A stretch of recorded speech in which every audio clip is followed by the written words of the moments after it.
Bonjour à tous et bienvenue sur Crypto Signal. Aujourd'hui, on va faire une vidéo principalement sur BlackRock dans l'attente également du FOMC de ce soir. Donc, je referai une vidéo probablement ce soir vers 22 heures pour décrypter un peu ce que nous a dit Jérôme Powell pendant son discours et décrypter la hausse des taux qui va être annoncée. Néanmoins, petite vidéo aujourd'hui, histoire de parler fondamental, BlackRock, etc. et quels peuvent être éventuellement les développements de cette histoire. On est là sur le Bitcoin face au dollar, toujours en daily comme d'habitude. J'en profite pour vous dire de mettre un like, c'est important. Je vous ai mis ici les deux boîtes de liquidité. On a une boîte de liquidité ici en haut qui pourrait être prise. On est venu prendre une bonne partie de la boîte de liquidité qui était celle-ci. Et pour le moment, la question est de savoir un petit peu, est-ce qu'on va continuer à retester cette trendline ici qui est baissière?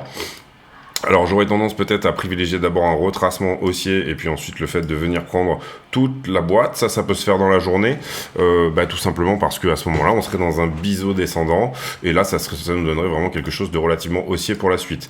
Qu'est-ce que ça veut dire? Ça veut dire que vous le voyez ici, on a un biseau descendant. Concrètement, à quoi je pourrais m'attendre dans cette zone, ça serait éventuellement de faire un biseau descendant en 5, c'est-à-dire 1, 2, 3, ne pas prendre la liquidité tout de suite ici en bas, revenir tester 29,5 et puis ensuite venir prendre toute la liquidité ici dans la box. On va voir ici, est-ce que le sentiment est plutôt longueur sur cette petite montée là qu'on a eu depuis hier ou pas, et est-ce que du coup la liquidité serait éventuellement pour notre côté pour construire ce biseau. Ce biseau ensuite, si jamais il recasse à la hausse, la target c'est tout simplement le haut du biseau ou alors le haut de la vague 2. Personnellement, étant donné que cette boîte de liquidité se trouve là, j'aurais bien entendu plutôt tendance à privilégier la toute première vague, un petit peu dans l'esprit de ce qu'on avait fait là d'ailleurs, c'est-à-dire ici on avait exactement un biseau descendant, même structure, en plus petit, on est peut-être sur un fractal d'ailleurs, et on était revenu retester tout simplement le haut de la boîte. Ça, c'était un super trade qu'on avait pris ensemble.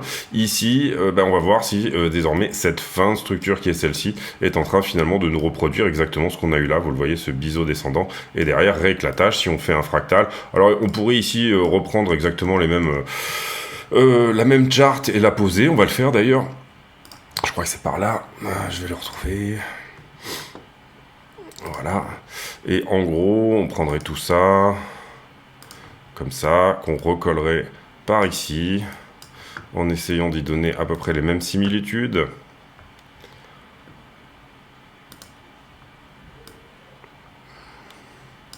C'est plus petit, bien évidemment, vous comprenez que le fractal ici serait très légèrement différent. Voilà, peut-être quelque chose un peu plus comme ceci. Voilà, là je vous ai pas mis la suite, mais la suite c'est bien entendu un retour en haut du biseau. Alors personnellement, j'aurais plutôt tendance même à faire quelque chose de beaucoup plus petit. Peut-être reprendre un petit peu ce qui se passe par là, voilà, quelque chose de beaucoup plus petit, peut-être en essayant, vous le voyez ici, de croiser ce qui se passe sur le biseau et ce qui se passe sur le reste. Bon là, malheureusement, j'ai oublié de vous coller cette barre là, mais vous comprenez que ça correspond à revenir tout simplement, reprendre le point initial qui est celui-ci, donc refaire un plus haut à 32 000 $. Après, qu'est-ce qui va se passer derrière? Pour le moment, on ne le sait pas, mais on a des news de la part de BlackRock que je vais vous développer ensuite qui sont relativement intéressantes. On va voir si tout ça se construit comme ça. Pour le moment, ça correspond. Le chartisme embrasse la liquidité là. Donc, c'est peut-être quelque chose qu'on pourrait vraiment jouer. C'est-à-dire vraiment ici avoir ce dernier up à 29,5, reprendre les 28,8 et en dessous, personnellement peut-être 28,2 même, vous le voyez ici, une forme de support 1 heure précédent, c'est-à-dire que ça correspondait très bien au point de résistance qu'on avait eu ici. Le V, cette vallée-là, n'a jamais été retestée jusque-là, et la structure ici nous a dit que potentiellement la daily qui est celle-ci est perdue, donc on va aller un niveau plus bas et derrière peut-être continuer dans ce biseau et éventuellement le casser. Voilà pour ma vision sur BTC court terme, en tout cas pour la journée d'aujourd'hui, demain et les quelques jours qui s'en suivent. Également, ce qu'on peut dire, c'est que la plus petite structure, si on regarde le 1 heure ici, n'est pas très bullish. Vous voyez ici que on est sur une montée assez larvée qui systématiquement vient chercher ses stops de shorter. On aurait peut-être un point ici, donc là, le V qui est ici, le pic qui est là, qui n'a pas été attaqué éventuellement, avec une légère imbalance à venir chercher là. Donc là, ça nous emmènerait légèrement plus haut que la target des 29,5 que je vous donnais précédemment, et ça nous emmènerait plutôt vers 29,638, quelque part par là. Voilà, ça peut être intéressant de voir également ce développement se faire. Par contre, dans la toute petite structure qu'on peut voir ici, si je vous agrandis un petit peu l'histoire, vous comprenez que ça ressemble plutôt à un bear flag. On accumule des stops de longueur, donc sur toute cette zone-là, et systématiquement on sort les shorters, vous le voyez ici. Donc concrètement, il y a un moment donné où ça risque de dévisser et venir chercher sous la structure de manière à prendre un petit peu tout le monde de court. Aujourd'hui, on s'attend à de la volatilité, tout simplement parce que c'est un jour de FOMC, donc meeting de la Fed. La Fed va nous annoncer des hausses de taux, probablement une hausse de 0,25. On va voir si ça va être le cas. Bien évidemment, si elle nous annonce plus, et ben là, on va dumper beaucoup plus bas. Et si jamais, par contre, à l'inverse, on a un discours de Jérôme Powell qui, on va dire, est plutôt hawkish, sous-entendu contre l'inflation, il va y avoir beaucoup de hausses de taux encore, etc. On n'a pas du tout encore eu les résultats qu'on voulait, etc. Et bien à ce moment-là, bien évidemment, on risque d'avoir une jolie raquette de liquidation dans les deux sens, et bien c'est-à-dire de faire ce mouvement un petit peu plus vite que prévu, avec beaucoup de volatilité d'un coup. On va voir également comment ça se comporte tout à l'heure. Le rapport du FOMC, il sera à 20h pour l'annonce des taux et 20h30 pour le discours de Jérôme Powell. En général, le discours fait à peu près 45 minutes, 40-45 minutes. Et puis, donc derrière, moi, le temps de sortir la vidéo. Encore une fois, ça vous fera une deuxième vidéo sur les coups de 22h ou plus. On a fini sur BTC, on va attaquer Ether BTC, bon, qui est toujours un petit peu en train de, pareil, de tergiverser, on va dire, dans la zone. Correction qui est plutôt bullish, là, pour le coup. Vous voyez qu'on nettoie systématiquement les longueurs sans réellement dévisser. Et par contre, du coup, qu'on accumule les stops de shorter. Donc, un retour au-delà de cette zone est plus que probable. On en avait déjà parlé hier.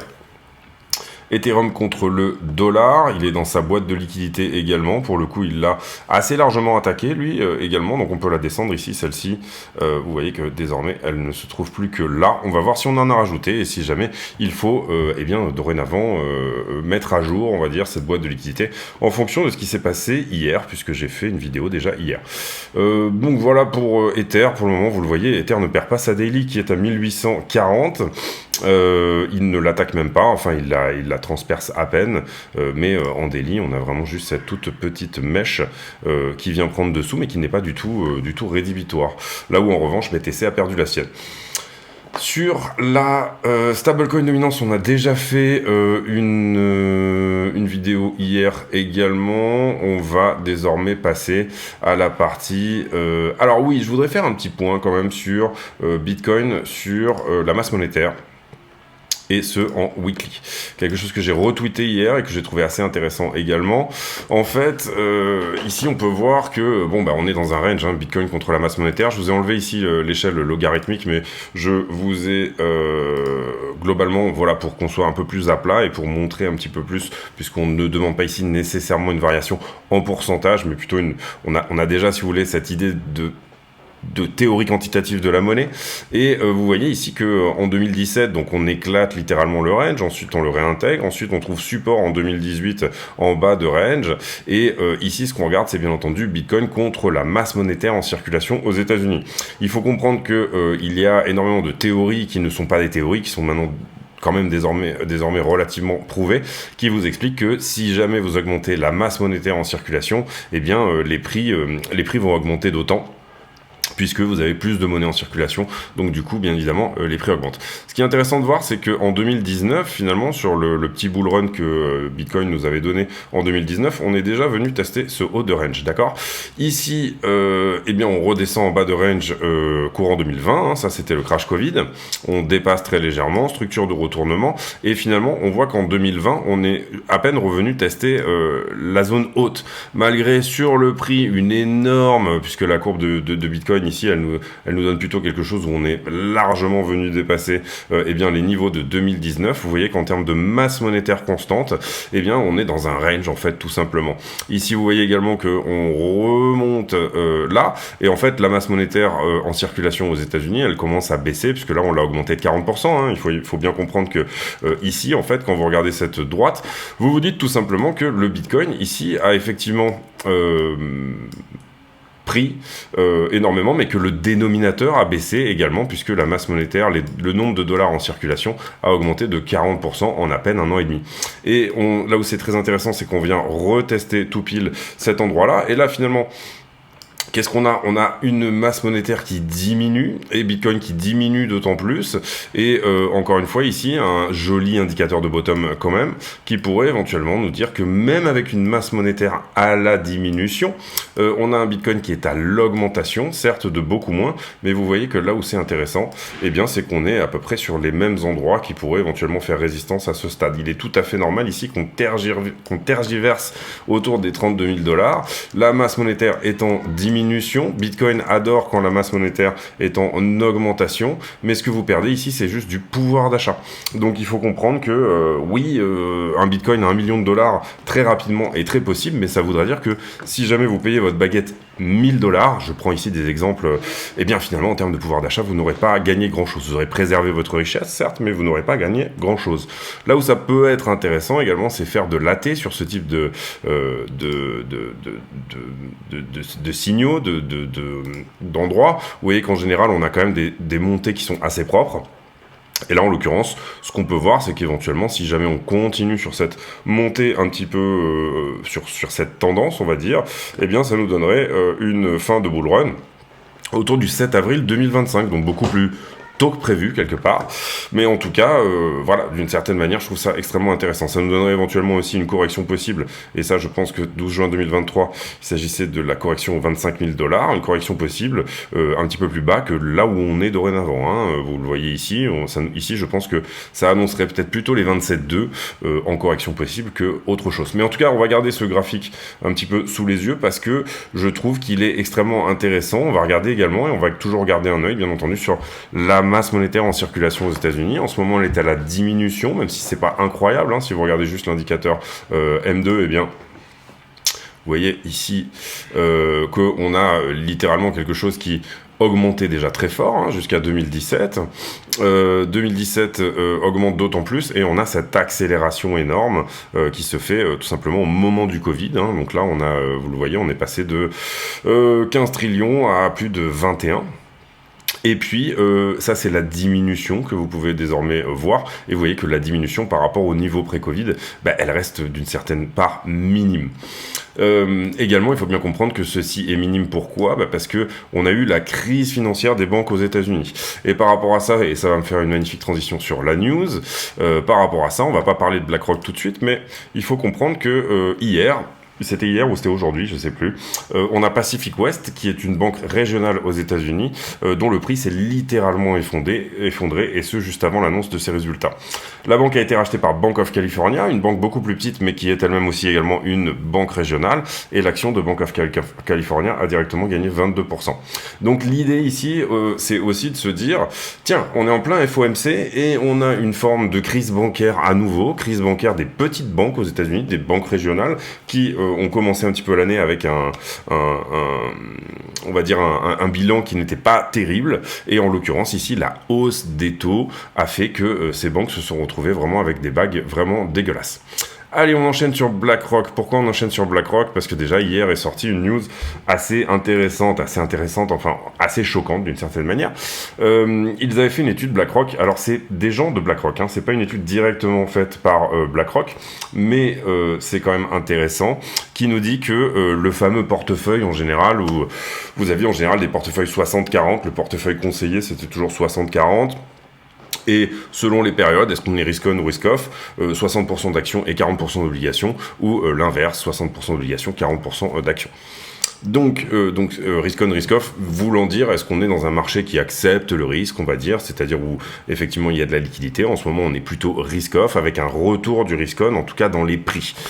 Il faut comprendre ici que du coup, cette étude autour de BlackRock nous dit, et c'est une étude réellement empirique et extrêmement sérieuse, compte tenu de la performance du BTC depuis ses débuts, une bonne allocation pour un portefeuille serait de 84%, 84,9% de BTC. Donc Bitcoin représentant 85% de votre portefeuille, et je me rappelle plus exactement, mais le reste était globalement, il me semble, derrière, je sais plus exactement les chiffres, mais on avait quelque chose comme derrière ceux qui restent, eh bien 60-40 en actions et obligations. Et ce qu'il faut comprendre ici, c'est que bon, déjà, c'est intéressant de voir ces chiffres qui sont effectivement publiés par des gens de BlackRock, mais derrière, moi, ce que je voudrais faire, c'est aller un petit peu plus loin que cette idée-là. Et c'est pour ça également que j'ai retweeté ce tweet-là, qui me semble extrêmement intéressant, parce que il évoque beaucoup de choses, donc du coup, je vais vous le traduire en direct, et je vais essayer de décrypter un petit peu l'information comme moi je la vois, et je trouve que cette manière de voir les choses est relativement intéressante.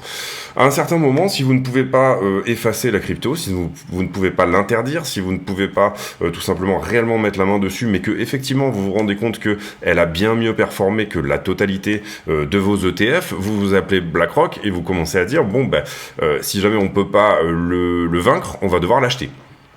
Et c'est, je pense, complètement l'idée.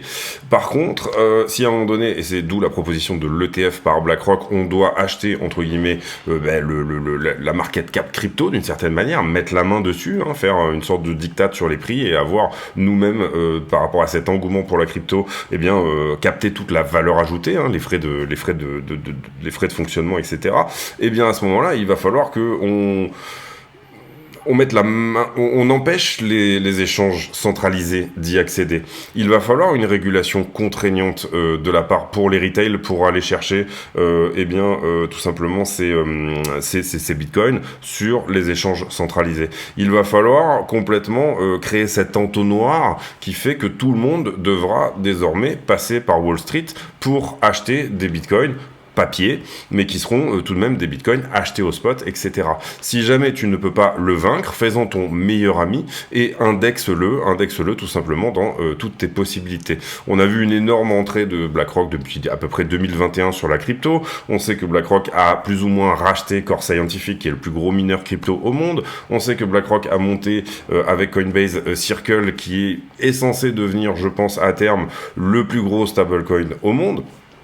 Et puis, on voit toutes ces attaques dorénavant, que ça soit tout simplement sur le sol américain, mais également sur le sol français, également sur le sol, on avait vu que c'était le cas en Hollande, en Belgique, où Binance est littéralement attaqué, tout simplement parce que Binance représente 61% des parts de marché sur ce qui consiste l'achat de Bitcoin.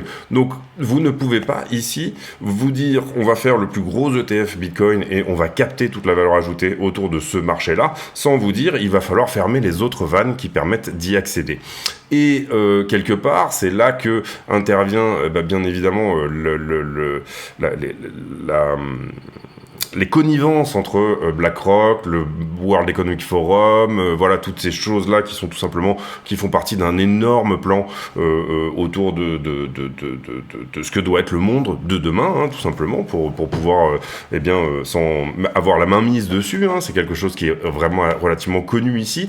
Et du coup, les États-Unis ne peuvent pas, dans ce cadre-là, permettre à Wall Street de mettre la main mise sur la crypto si jamais il n'y a pas derrière un goulot d'étranglement par rapport à ce qui existe déjà, l'écosystème qui est déjà en place, et notamment on a vu que Binance avait été extrêmement attaqué aux US, et ça, ici c'est vrai que ça peut correspondre finalement avec quelque chose de vraiment intéressant, puisque les États-Unis doivent effectivement dicter le prix du Bitcoin d'une certaine manière, et la majeure partie de ce qui se passe en termes de trading spot doit arriver aux États-Unis, et de manière à ce que tout simplement ils puissent réellement avoir la main mise dessus. Donc l'idée de la détruire, je ne pense pas. L'idée d'y adosser le dollar, on l'a vu avec Kennedy Jr., etc. Il y a des gens qui commencent à parler de ça, à dire pourquoi finalement on ne ferait pas même nos réserves de valeur pour certains États en Bitcoin, pardon. Et il faut comprendre ici que effectivement ça a du sens. Et il y a des réponses qui disent effectivement FTX aurait été le candidat idéal. Et ils commençaient déjà à mettre un pied dans la régulation, etc. Mais effectivement, Sam Bankman-Fried a complètement fucked up, il s'est complètement pris les pieds dans le tapis puisque il a fait n'importe quoi derrière. Donc, extrêmement intéressant de se dire, tiens, c'est marrant parce que finalement, on voit que la crypto est débancarisée. Silicon Valley Bank qui dégage. Silvergate qui dégage. Les deux grosses banques de la crypto. Donc là, on vous coupe l'accès, notamment aux États-Unis, par les banques. Moi, personnellement, désormais, à chaque fois que je fais un virement vers une plateforme, ma banque commence à me demander des comptes et elle me dit, non mais attendez, qu'est-ce que vous faites, etc. Alors que c'était pas le cas avant. Et elle commence à me dire, montrez-moi que vous avez bien fait la déclaration fiscale X, X, Z, etc. Enfin, on essaye de mettre les bâtons dans les roues pour les retail, pour pouvoir tout simplement acheter de la crypto.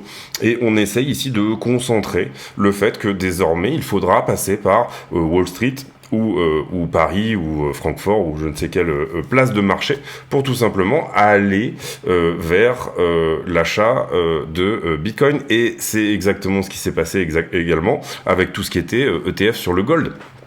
Sur l'or, il y a eu des manipulations assez énormes à l'époque. Je crois que c'était JP Morgan ou Morgan Chase, je me souviens plus, qui avait pris des amendes mais énormes pour avoir manipulé le prix de l'or. Et ne vous inquiétez pas, on aura un petit peu la même chose avec tout simplement BlackRock une fois que BlackRock aura potentiellement la mainmise là-dessus.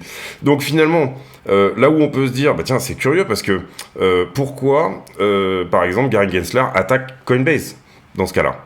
Il devrait laisser Coinbase tranquille et derrière il devrait nécessairement attaquer plutôt Binance, etc. Il faut quand même qu'il y ait une forme d'équité, sinon ça serait un petit peu trop flag. Mais derrière on a XRP qui gagne effectivement son procès, donc peut-être que le procès de Coinbase a pas vraiment lieu d'être.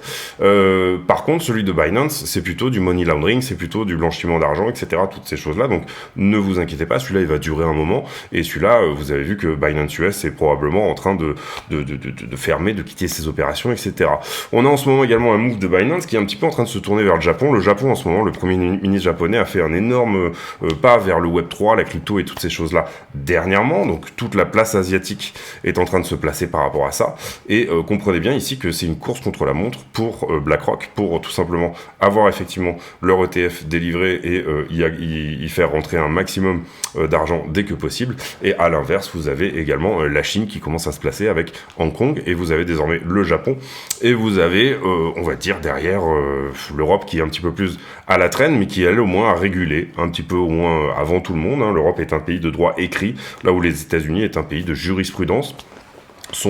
Les États-Unis est un pays de jurisprudence et donc du coup voilà, je trouve ça extrêmement intéressant de se dire que quelque part ça fait du sens, oui effectivement, BlackRock qui bien dit on coupe les ponts pour tous les autres à la crypto, et en fait la seule porte d'entrée sera effectivement l'ETF. Et derrière, qu'est-ce que ça veut dire? Débancariser la crypto, ça veut dire attaquer tous les exchanges, ça veut dire également empêcher les goulots d'étranglement entre les altcoins et Bitcoin dans un premier temps. Ce qui veut dire que les institutionnels n'auront accès que à Bitcoin, sous-entendu peut-être une sous-performance des altcoins dorénavant, puisqu'on a tout cet aspect régulatif autour qui est en train de se régler, mais qui pour le moment n'est pas encore réellement défini. Et voilà. Et ensuite, après, par contre, ne vous inquiétez pas, dès que tout ça aura un petit peu fonctionné, vous aurez un ETF Ethereum, vous aurez voilà, tout ça va s'auto-réguler d'une manière vraiment intéressante. Mais voilà, je pense que c'est intéressant de parler de ces choses-là. Et je pense que c'est intéressant de réfléchir, tiens, pourquoi d'un coup tous les exchanges étrangers aux États-Unis et pourquoi Binance en prend plein la gueule aux US, mais également en Europe qui est quand même le vassal des États-Unis. Il faut le dire maintenant, on n'a plus de honte à le dire, tout le monde le voit. Donc l'Europe n'a pas d'armée, donc du coup l'Europe est nécessairement ici vouée à ce que fait en termes de politique financière les États-Unis. Et capter effectivement toute cette valeur ajoutée de la part de BlackRock revient dans un premier temps à empêcher les échanges centralisés type Binance d'avoir un accès aux banques, empêcher en fait finalement tous les exchanges d'être réellement accessibles, si ce n'est aux institutionnels, et derrière on s'appuie sur Coinbase qui va être, je pense, la nouvelle place financière mondiale, en tout cas du côté une tentative des Américains de rendre Coinbase tout simplement la porte dorée pour accéder à ça, puisqu'il y a une grande confiance en Coinbase aux États-Unis, même si actuellement sous procès, vous comprenez que la narration de procès elle est en train de s'effacer petit à petit. Sur le reste des news, pas grand chose. Google et Microsoft qui ont posté des profils qui étaient pas tellement dégueulasses. Il y a eu derrière une fermeture il y a eu des gros mouvements, mais donc derrière, puisqu'ils ont publié leur profil hier. D'ailleurs, je vais aller regarder plus en détail. Je mets en pause une petite seconde et je vous fais le brief. Donc sur les earnings, vous le voyez, Microsoft qui est au-dessus de ses objectifs. Et Google également, c'est pas énorme non plus, mais on est en tout cas dans les clous. Et là où effectivement, donc ça c'est des indicateurs effectivement que les GAFAM se portent plutôt bien. Je crois que niveau action, vous le voyez, Microsoft est toujours très légèrement au-dessus de son ATH. Microsoft qui a très bien joué sur tout ce qui était narration, on va dire intelligence artificielle, et Google, bon, qui est légèrement en dessous. Encore une fois, on a une intelligence artificielle qui était ici probablement un peu plus décevante. Mais en tout cas, la structure ici n'est pas forcément dégueulasse pour une continuation éventuelle en ce qui concerne Microsoft. En ce qui concerne Google, pardon. Donc du coup, voilà un petit peu, c'était plutôt des pas mauvais earnings. Encore une fois, je vous le dis aujourd'hui, la grosse narration pour moi du jour, c'était plutôt tout simplement l'idée que il y a des banques des banques régionales qui sont toujours en train de souffrir au travers de cette hausse de taux. Donc est-ce que ça va faire réfléchir notre ami Jérôme Powell? Peut-être. Ici, bon bah je pense que vous avez vu la news passer, je crois pas l'avoir traité, mais le rouble digital a été lancé en Russie. Et ici, on a Vladimir Poutine qui nous dit que le monde émergent sera plus juste. Coca-Cola qui a des earnings qui augmentent par rapport aux estimations. Donc derrière, ça fera peut-être plus de diabétiques. Je ne sais pas si c'est extrêmement intelligent de dire ça. Mais voilà, en tout cas, Coca-Cola qui est... j'avais lu quelque part que c'était un indice d'anxiété. Au plus les gens consomment du sucre et au plus il y a de l'anxiété que vous pouvez sentir sur les marchés. J'avais lu une étude qui était assez intéressante là-dessus. Ce soir, donc, 20h annonce des taux, 20h30 conférence de presse de notre ami JJ. Et puis demain, on aura le PIB américain et après-demain, des news sur l'inflation. Donc on va avoir une fin de semaine ici assez chargée et je pense chargée en volatilité. Ici, cet article que je ne vais pas forcément détailler parce que la vidéo est déjà relativement longue, mais en gros qui compare justement, encore une fois, ces idées de CPI par rapport à la monnaie en circulation. Et ici, vous le voyez, donc vous avez la monnaie en circulation ici et le CPI, l'indice des prix à la consommation, et donc bien évidemment vous avez ici également le fait que effectivement l'inflation pourrait aller à zéro. Ici tout ce qui est vélocité de l'argent également qui est extrêmement intéressant comme indicateur. D'une certaine manière, bon, je ferai peut-être des choses un peu plus détaillées ici sur ce type d'indicateur là, mais d'une certaine manière, ce qu'on peut regarder ici, c'est tout simplement les taux à 3 ans, et effectivement, ils ont marqué une hausse dernièrement, donc ça sous-entend que le marché est vraiment en train de pricer tout simplement que le BTC, que les taux vont se retrouver eh bien à 0,25 de plus par rapport au prix actuel. On le voit très bien ici sur le CME. On regardera ce soir ce que ça donne. En tout cas, le marché est en train de mettre dans ses prix le fait que ça sera le cas, et vous le voyez ici, on a vraiment la majeure partie du marché qui pense qu'on aura effectivement 1,025 ce soir. On passe sur la liquidité. J'en profite une nouvelle fois pour pas hésiter pour vous dire de ne pas hésiter à éventuellement venir nous rejoindre sur le Discord et mettre un like, c'est très important. Si vous n'êtes pas déjà abonné, éventuellement vous abonnez. Ici vous le voyez, on a alors ça c'est intéressant. Sur 24 heures, on a liquidé plus sur Doge que sur Bitcoin et Ethereum. Même Ethereum se retrouve ici à seulement 3 millions de liquidations. Donc ça, c'est intéressant. On a peut-être ici des choses qui se passent. Alors Doge, il y a eu le rebranding de Twitter. Visiblement, Elon Musk aurait mis un logo de Doge dans sa bio et du coup, ça fait pump Doge comme jamais. Donc voilà. Carnet d'ordre, on est plutôt vide à l'achat avant les 28,8, c'est un petit peu la target que je vous annonce éventuellement baissière. On est plutôt vide à l'achat avant les 29,5, donc ça irait plutôt dans le sens éventuel, et je reparle encore une fois d'éventualité, et bien du scénario que j'ai dit en début de vidéo. Là, ce qui est intéressant quand on regarde les marchés en levier, c'est qu'effectivement on a une sorte de pivot ici que je vous ai mis en bleu. sur lequel on voit très bien que le prix augmente, mais l'open interest diminue et le funding diminue, en tout cas au moins jusque là. Et ça veut dire quoi? Ça veut dire que probablement on a des longueurs qui prennent profit, c'est-à-dire que des longueurs, tous les longueurs qui sont rentrées là. Si jamais je vous montre le prix en 5 minutes pour faire vraiment quelque chose de complet, quelque chose comme ça, avec les niveaux de liquidation, hein, comme ça vous aurez quelque chose de relativement complet. Vous avez la petite structure ici, petite structure de hausse. Vous voyez que systématiquement on nettoie les shorts qui sont rentrés. Et globalement ce que nous dit en fait cette charte, c'est que potentiellement toute cette partie-là, quand elle a bénéficié de cette hausse-là, eh bien, a pris profit. Ça veut dire que désormais, ce qu'il reste à liquider ne se trouve peut-être que jusqu'ici, d'accord? Sous-entendu, peut-être qu'on est en train de... On va venir prendre ici, voilà, les 29,5. Encore une fois, ça va encore dans le scénario que je vous expliquais tout à l'heure, pour ensuite réaccumuler encore du longueur au-dessus. Alors, on peut tout à fait drop maintenant, mais ça correspondrait à faire gagner tout cela. Pour le coup, tout cela, vous le voyez, en l'occurrence, c'est possible qu'une partie ait pris profit sur ce drop-là. En tout cas, si on met une barre ici, vous voyez qu'il reste plus grand chose, quoi, hein, du coup. Mais par contre, ici, vous voyez que la zone à liquider, elle pourrait se terminer plutôt à 29 que sous les 28,8. C'est une possibilité. Ça dépendra de comment va réagir le spot, tout simplement, à ce drop, si jamais ce drop a lieu. Encore une fois, vous voyez que j'utilise toujours du conditionnel dans ce que je dis. Mais là, on voit une anomalie, sous-entendu le funding diminue, l'open interest diminue, le funding diminue, alors que le prix augmente. C'est quelque chose qui n'est pas normal. Ça sous-entend ici, étant donné la baisse de contrat, que les longueurs sont en train de prendre profit. Donc c'est plutôt bullish pour la suite, ou en tout cas ça marquerait une correction qui est moins entamée. Par contre, vous le voyez également, ici on a augmenté quand même en funding, donc on a rajouté ici, on a fermé du shorter et on a rajouté également du long. Ici, on avait déjà noté que ce point-là était à prendre. Ce point-là, désormais, il a été pris. Donc, depuis qu'on a fait la vidéo hier, qu'est-ce qu'il s'est passé?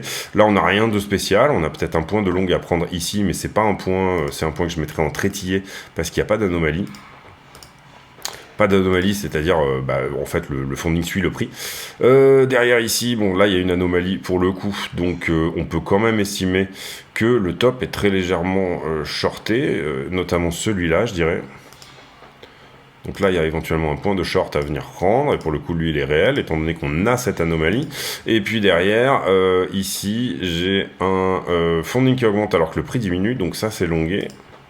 Ici, là, j'ai un petit point de long à venir prendre, comme ceci. Et puis ensuite, on a un top qui est très légèrement shorté également. Je parle du top local qui est ici. Voilà un petit peu les infos en ce qui concerne les marchés en levier. On regarde surtout les anomalies ici. Donc on a quand même encore du long là sous la petite structure. D'ailleurs, ça ressemble beaucoup quand même à un bear flag. Donc sous-entendu, on va revenir retaper sous les 28,8. Mais par contre, ce qui est encourageant, c'est de se dire qu'effectivement, on a des longs qui ont déjà pris profit dans cette montée. Et on a également une recrudescence de short. Donc ça pourrait aider ce mouvement à aller plus haut. Vous le voyez ici, on a parlé du pic tout à l'heure qui se trouvait à 29,642 avant le FOMC. Pour les heures qui arrivent, pourquoi pas, ça peut être éventuellement un scénario plausible, et puis ensuite on viendra peut-être nettoyer tous les longs au moment du sell de news où la news sort, pourquoi pas, ça peut être éventuellement un scénario intéressant à mettre en place. Et puis derrière, pendant le discours, on viendra chercher un petit peu une raquette de liquidation dans les deux sens, comme c'est souvent le cas, c'est-à-dire de la montée, de la descente, et puis ensuite on trouve une vraie direction. Ici, on avait mis ce niveau en 2 pixels sur Ethereum et il a désormais été travaillé. La vidéo avait été faite ici. Ici, j'ai du short jusque-là, mais les niveaux ont été travaillés ensuite. Après, j'ai une recrudescence de longue. Bon, sachant que ça va à peu près dans le sens du... Vous le voyez ici, quand même, on n'a pas forcément une augmentation du nombre de contrats. Donc, on pourrait mettre un petit point par ici. On va le faire quand même par honnêteté intellectuelle, on va dire. Comme ceci. Et ça sera du trétillé puisque pas d'anomalie également. Derrière, j'ai à partir de là un prix qui augmente mais un funding qui latéralise, donc ça veut dire que le top pourrait éventuellement être shorté très légèrement, hop, comme ça. Et puis derrière, eh bien j'ai l'inverse, c'est-à-dire le prix diminue et le funding latéralise également. Donc ça veut dire que j'ai un bottom sur ce mouvement qui est potentiellement longué. Rappelez-vous que le funding se met à jour toutes les 8 heures, ce qui nous permet ici d'avoir cette évolution en 5 minutes par 5 minutes. C'est le fait qu'on a beaucoup d'exchanges en même temps et cela ne remet pas le funding bien évidemment au même moment. Donc il faut quand même mettre ça entre des pincettes. Mais vous voyez qu'à chaque fois qu'on fait les niveaux, eh bien, ça fonctionne plutôt pas mal. Avec des prises de niveau tout simplement sur les points de liquidité qu'on peut nommer en fonction surtout des anomalies. On va voir désormais les poches de liquidation, déjà 33 minutes. Donc désolé, mais on a bien développé sur BlackRock et je pense que c'était intéressant. Vous le voyez ici, ce gros short donc, qui pour moi était sorti, hein, vous voyez que ça a donné le rebond derrière. Plus de short que de long dans les 5 derniers jours, puisqu'on a désormais un ratio un cumulatif delta qui est autour de 4,45 milliards. Si on prend la toute petite zone actuelle, c'est 29 460 qui pourrait être la cible, vous le voyez là où on a beaucoup de x100. Si on prend la zone supérieure, vous voyez, on en avait déjà parlé hier, mais on est plutôt autour des 29,9. Venir prendre la zone supérieure voudrait dire estimer que les gens qui sont rentrés là n'ont pas pris profit. Quand vous avez eu un drop comme ça, bon, quand c'est du range, je dis pas, vous attendez, et puis vous attendez de voir une direction. Là, on a quand même eu du directionnel entre-temps, donc on a quand même une bonne partie de ces gens-là qui étaient à 30 000, qui ont probablement pris leur profit. Quand on regarde Ethereum, du même côté, on a également un delta qui est en faveur des shorts, sous-entendu une action de prix qui pourrait désormais être haussière. On avait 2 grosses positions qui, pour moi, ont été mangées. Ici, on a mangé une bonne partie de la boîte de liquidité réellement fraîche. On pourrait avoir ici un nouveau up, vous voyez qu'on a pas mal ici de... alors je laisse quand même les leviers x25 etc, mais on pourrait les enlever, mais d'une certaine manière je pense que vers 1876 1900 Ethereum pourrait avoir une target court terme assez intéressante. Si on regarde les poches de liquidité maintenant sur les 12 dernières heures pour avoir une vision un petit peu plus précise du sentiment du moment, et bien sur Bitcoin vous voyez que le sentiment est plutôt shorter. On a plus de monde, on est plus jaune dans ce qui s'est fait au dessus, donc ça c'est plutôt intéressant. Et sur là 7 jours, on a encore une petite boîte de liquidité à prendre à 28 650 et elle est beaucoup plus importante que ce qu'on trouve au-dessus. Néanmoins, sur la 7 jours, ce qu'on trouve au-dessus est en train de s'épaissir. Donc ça pourrait être intéressant également de, encore une fois, faire le mouvement éventuellement du biseau, puis reprise en haut du biseau qui éventuellement viendrait nettoyer toutes les poches de liquidité. Vous voyez que si on prend celle-là et que derrière on remonte et on prend celle-ci, on a tout ce qui est frais, on a tout ce qui a moins d'une semaine qui peut éventuellement être nettoyé. On va regarder la 12 heures également sur Ether, mais je pense qu'on est à peu près dans la même idée.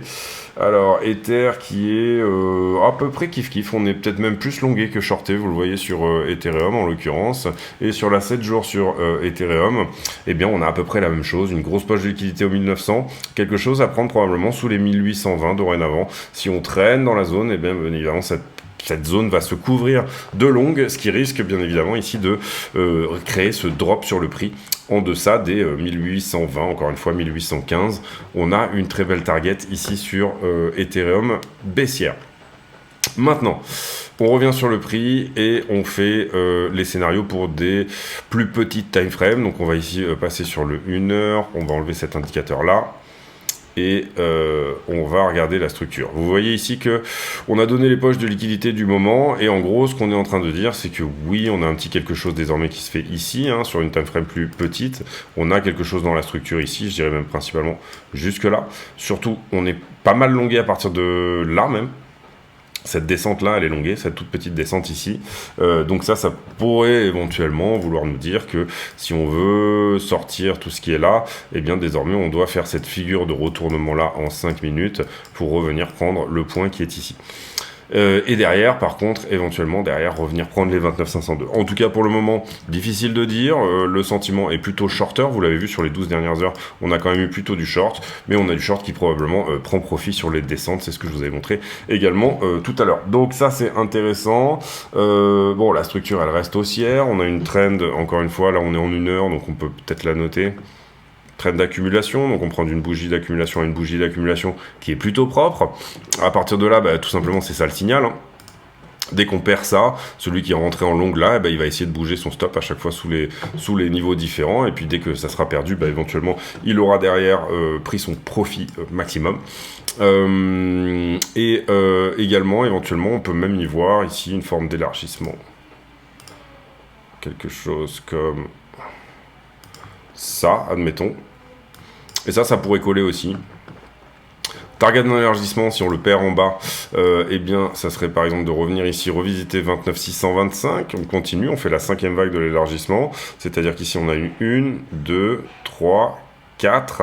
Et là, on est en train de retester une fois pour construire la 5. Ça, c'est possible, vraiment. Et derrière, target d'un élargissement, c'est la totalité de la figure reportée au point de cassure. Qu'est-ce que ça veut dire? Et encore une fois, là, ici, on fait beaucoup de si, et avec Paris, si ma tante en avait deux, on l'appellerait mon oncle, mais on peut imaginer, si jamais on casse, par exemple, par ici. Vous le voyez, reprise de liquidité, retest de la structure ici en bas, peut-être autour des 28,5. Ça collerait plutôt pas mal avec le reste, encore une fois. Donc là, on s'est débrouillé pour faire coller le chartisme avec la liquidité, mais vous voyez que l'élargissement pourrait nous dire oui, je vais revenir tester le biseau plus important une nouvelle fois. Pardon. Je vais revenir tester le haut du biseau ici, ensuite je vais revenir tester le bas, je vais toucher ma target, et après si jamais on a retournement, parce qu'on a aussi des biseaux qui dégueulent en bas et qui ne cassent jamais leur borne haute, hein, il ne faut pas oublier qu'on active une structure chartiste qu'au moment où on la casse, donc après si on arrive à casser cette traite de distribution là, la target elle sera à nouveau de revenir rejouer avec les 31 800 $ et plus. Voilà pour l'idée. Vous avez ici pour moi mes idées, ma manière de voir sur ce qui concerne tout simplement le 1 heure, mais ça vaudra aussi également pour le 15 minutes, etc. Enfin voilà la structure en tout cas que je me permets d'anticiper. C'est-à-dire, encore une fois, voilà, cette idée qu'on va potentiellement revenir rejouer avec les 29,5, 29,6, et ensuite qu'on reviendra prendre le plus bas qui était à 28,8 pour éventuellement revenir retester une nouvelle fois ce biseau en bas autour des 28 500. On va voir si c'est ce que nous donne le FOMC, on va voir également si parfois on dit montre-moi la charte et je te dirai la news.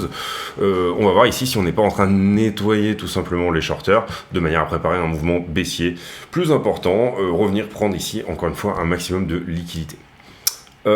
Difficile de mettre en équation tout simplement les interactions des humains entre eux, mais vous voyez qu'on a des patterns, on a des structures ici qui se créent.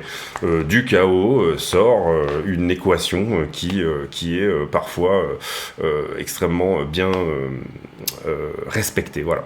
Je vous laisse là-dessus, j'espère que cette vidéo vous a plu. Si c'est le cas, n'hésitez pas à le dire, à mettre un pouce bleu, etc. Vous voyez qu'on a parlé de pas mal de choses. On a aussi fait des choses un petit peu, entre guillemets, que moi je qualifie de créatives au niveau du chartisme. Mais on a aligné ça avec la liquidité et le sentiment du moment. Donc on a peut-être quelque chose d'intéressant en fonction tout simplement des trois piliers d'une analyse de marché que sont le fondamental, le technique et le sentiment. Et je pense que ici c'est quelque chose d'extrêmement important de manière à avoir déjà des scénarios et à les valider, invalider, avec des critères d'aide à la décision graphique que sont les droites qu'on a sous les yeux. J'ai pour habitude en fin de vidéo de poser une question à la con, c'est-à-dire une question qui n'a rien à voir avec le prix du Bitcoin, mais qui nous permet de converser de choses et d'autres. Et en l'occurrence, la question du jour, elle sera... tiens, c'est mon fils qui me l'a posé... C'est mon fils qui me l'a posé ce matin. Quel est votre herbivore préféré? Voilà, quel est votre animal herbivore préféré? J'y ai jamais pensé. Et du coup voilà, c'est quelque chose qui m'a pris du temps à processer. Je suis même encore en train de le processer. Parfois, les enfants vous posent des questions et il faut quand même avoir une forme de réponse quelque part derrière. Donc, je lui ai dit que je te dirai ça plus tard. Mais peut-être que si vous avez des idées pour lui donner comme réponse, n'hésitez pas à les mettre en commentaire. Je vous laisse là-dessus. Je vous souhaite à tous une très bonne journée. Et encore une fois, merci de votre fidélité, de votre bienveillance dans les commentaires parce que c'est vraiment toujours le cas. À très bientôt.